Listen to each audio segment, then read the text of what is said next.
Kenapa Allah tidak kelihatan? Jawabannya teman-teman sekalian ada pada saat kita awal sholat. Waktu kita mau sholat, kita mengatakan Allahu Akbar. Ini jawabannya. Akbar ini dalam bahasa Arab sesuatu yang digunakan untuk melampaui batas. Jadi misal gini, karena Al-Quran dan Sunnah dalam bahasa Arab, kita pelajari bahasa Arab itu. Kalau orang Arab melihat sebuah benda besar, bagi dia ini besar, dia mengatakan kabir. Masjid misalnya, Cut Mutia kabir, ya, bisa dikatakan begitu. Tapi kalau orang Arab ini melihat sebuah benda yang besar sekali, bagi dia pribadi tidak ada lebih besar daripada itu, maka dia menggunakan kalimat akbar. Kalau bahasa Indonesia, kamus kita menggunakan istilah maha. Makanya diterjemahkan, kalau maha berarti ada lagi di atasnya. Maka Allah diterjemahkan di sini Allahu Akbar, Allah maha besar. Tapi secara letter-let makna bahasa Arabnya kita mengikrarkan Allah itu yang paling besar, nggak ada lagi lebih besar daripada itu. Ini jawaban. Bagaimana memahaminya? Kita ikutkan dengan atau kita kuatkan dengan sebuah hadis Nabi SAW yang berbunyi, kata Nabi SAW, perumpamaan bumi yang kalian tinggali ini dibandingkan dengan langit yang ada di atas kepala kalian. Dan kebetulan waktu itu Nabi SAW sedang menafsirkan surah Al-Mulk ayat 3. Alladzi khalaqa sab'a samawatin tibaqa. Allah menciptakan 7 lapis langit tibaqa, susun 1, 2, 3, 4, 5, 6, 7 bumi di bawahnya, gitu kan? Jadi ini langit yang pertama nih, kita di bawahnya, di atasnya masih ada 6 lapis langit. Ma tara fi khalqir rahmani min tafawut. Kau tidak akan pernah bisa mendapatkan kekurangan di makhluk atau ciptaannya Allah, gitu kan? Kemudian Allah SWT tantang kita, coba lihat matamu angkat ke langit, maka niscaya kau akan turunkan pandangan matamu dalam kondisi capek sementara kau belum mendapatkan kelemahannya, celah buruknya, retakannya. Lalu kata Allah, coba kembalikan pandanganmu sekali lagi, maka kau akan temukan pandanganmu, kau akan turunkan dalam kondisi letih sementara kau belum dapatkan kelemahannya. Baik, waktu menjelaskan tafsir ayat ini, kata Nabi SAW, perumpamaan bumi kalian dibandingkan langit pertama hanya seperti cincin dibuang di padang pasir. Dalam riwayat lain dikatakan seperti biji dibuang di sawah. Makanya kita putar-putar dimanapun di muka bumi ini nggak pernah lihat ujungnya langit. Ada yang pernah lihat ujungnya langit nggak? Hah? Kalau ada sampaikan, kita juga mau lihat. Mau di Amerika, mau di Saudi, mau di Indonesia, langitnya gini-gini terus. Nggak pernah kita dapat ujungnya. Ternyata jawabannya, secara dalil memang karena dia besar. Seperti padang pasir yang luas, kita seperti cincin yang kecil. Dan ternyata teman-teman sekalian, subhanallah, ini membenarkan firman Allah dan perkataan Nabi Muhammad SAW. Ini bukan cuma statement wahyu, secara ilmiah juga terbukti. Semua ilmuwan sepakat mengatakan manusia mustahil ada yang bisa menjamah langit dengan tangannya. Karena jarak antara bumi sama planet-planet saja yang miliaran jumlahnya berada di bawah langit, itu sudah mustahil manusia bisa jangkau. Saya pernah jelaskan ini, dan salah seorang dosen di UI, teman dekat saya, dia kebetulan salah satu ketua Ormas Islam, ikut sama saya sampai ke Ternate, itu ada daurah pesantren kilat. Terus saya jelaskan, dia bilang, Ustaz tahu nggak? Dalam ilmu pengetahuan pada abad 18, kebetulan beliau mengajar ilmu pengetahuan alam, abad 18, para ilmuwan mengira bahwasanya planet terbesar di langit ini hanya matahari.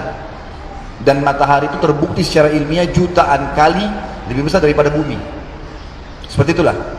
Dan ternyata para ilmuwan dikagetkan di abad ke-19, satu abad setelah itu, dengan teknologi lebih canggih, ternyata di langit ini, di alam semesta ini, ada miliaran matahari dengan planet-planetnya dengan jarak sekian juta tahun.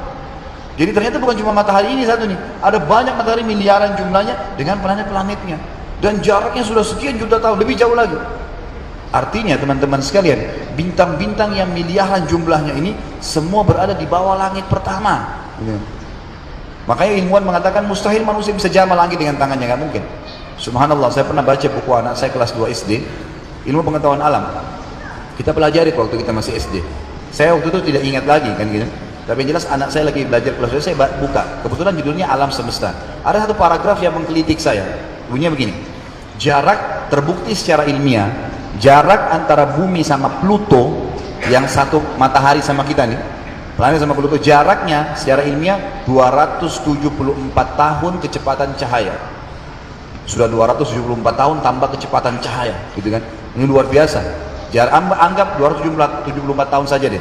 Saya kadang-kadang bercanda di pengajian saya bilang, Bapak Ibu sekalian, kalau kita kirim astronot bayi, umurnya 70 tahun mati tengah jalan, gitu kan? belum sampai ke Pluto tuh. Itu baru satu matahari dengan kita. Bagaimana dengan yang lain-lainnya nih? Tentu teman-teman yang tahu tentang ilmu pengetahuan lebih dalam masalah ini, gitu kan? Jelas ini luar biasa faktanya. Tapi semua itu berada di bawah langit pertama. Kata Nabi SAW, di atasnya ada langit kedua. Besarnya langit kedua itu digabung antara bumi sama langit pertama hanya seperti cincin dibuang di padang pasir. Di atasnya langit ketiga, langit kedua satu dan bumi digabung tiga-tiganya seperti cincin dibuang di padang pasir. Langit keempat, langit 3, 2, 1 dan bumi seperti cincin dibuang di padang pasir. Langit kelima, 4, 3, 2, 1 dan bumi seperti cincin dibuang di padang pasir. Sampai langit ketujuh, 6, 5, 4, 3, 2, 1, 6 lapis langit dan 1 bumi dibanding dengan langit ketujuh seperti cincin dibuang di padang pasir. Di atas kepala kita semuanya. Pertanyaannya, kita berada di mana? Ini luar biasa, seperti padang pasir yang luar biasa luasnya gitu. Jadi kita seperti debu yang lebih kecil lagi daripada debu di padang pasir itu. Yang terjadi teman-teman sekalian, kita punya rukun iman namanya, kita beriman. Termasuk iman pertama tentang Allah. Yang kedua iman apa? Hah? Rukun iman yang kedua? Saya kira nggak tahu, kalau nggak tahu saya keluar dari masjid. Iman kepada malaikat, makhluknya Allah yang jumlahnya sangat banyak dan postur tubuhnya jauh lebih besar daripada manusia, gitu kan? Langit itu yang 7 lapis teman-teman sekalian, tempat dihuni oleh malaikat. Makhluknya Allah paling banyak bermarkas di situ, bertempat. Sampai kata Nabi SAW, di langit ketujuh ada sebuah rumah namanya Baitul Ma'mur.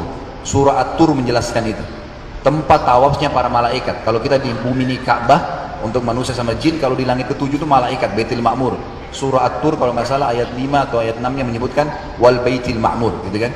Kata Nabi SAW dalam hadis sahih riwayat Bukhari, setiap hari 70.000 malaikat tawaf, pergi nggak pernah kembali lagi. Riwayat mengatakan masuk ke dalamnya dan tidak akan keluar lagi. Allah sudah musnahkan. 70.000 lagi besok, terus begitu. Berapa jumlah malaikat? Dan malaikat ini kata ulama ada namanya ismul jins, ada ismul fard. Ada nama kelompok, ada nama individu.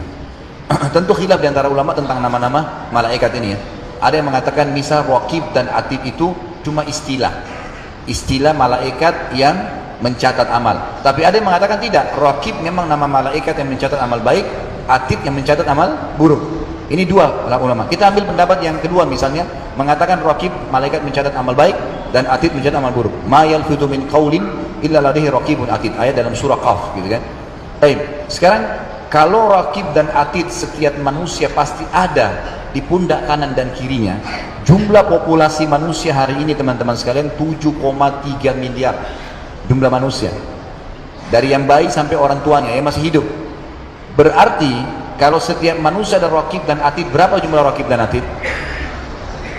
14,6 miliar. Itu baru malaikat yang dampingi manusia. Ada tentu bahasan sendiri. Kalau teman-teman tahu Ustaz ada buktinya nggak malaikat ada? Ada. Dalam hadis kata Nabi SAW, semua kalian punya qarin, pendamping dari malaikat dan dari syaitan. Malaikat selalu ingatkan kebaikan, syaitan mengingatkan keburukan. Syaitan bisa ada yang lihat syaitan enggak? Enggak ada kan? Dari mana kita tahu syaitan ada? Dari bisikannya. Malaikat juga kita tahu dari bisikannya. Jadi misal gini, coba niat nanti malam saya mau sholat tahajud, terus terbangun tuh. Itu yang bangunin kata ulama malaikat kita, pendamping. Tiba-tiba ada bisikan dalam hati, tahajud, sholat. Itu udah azan, ada orang miskin lewat, bantu, itu majelis ilmu hadir, itu bisikan malaikat. Kita tangkap nggak? Nanti syaitan membisikkan juga, jangan, malam masih panjang, tidur aja, besok ada meeting, nanti kamu ngantuk, macam-macam. Tinggal dia milih yang mana nih. Itu bukti nyata ada malaikat dan ada syaitan, gitu kan? Baik, kita bahas nih masalah malaikat. Kata Nabi SAW dalam hadis sahih riwayat Bukhari Muslim, waktu saya sedang dimi'rajkan ke langit, naik ke langit menerima perintah sholat, gitu kan?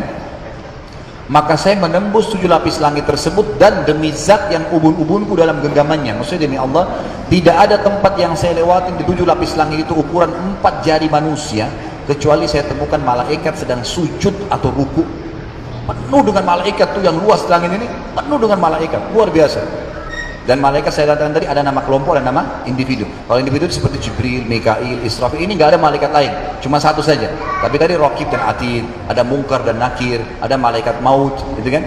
Jadi kalau ada 1 juta orang mati, 1 juta malaikat yang cabut ruhnya, gitu kan? Bukan satu saja malaikat, seperti itu memahami. Tapi ini ada bahasan sendiri tentunya.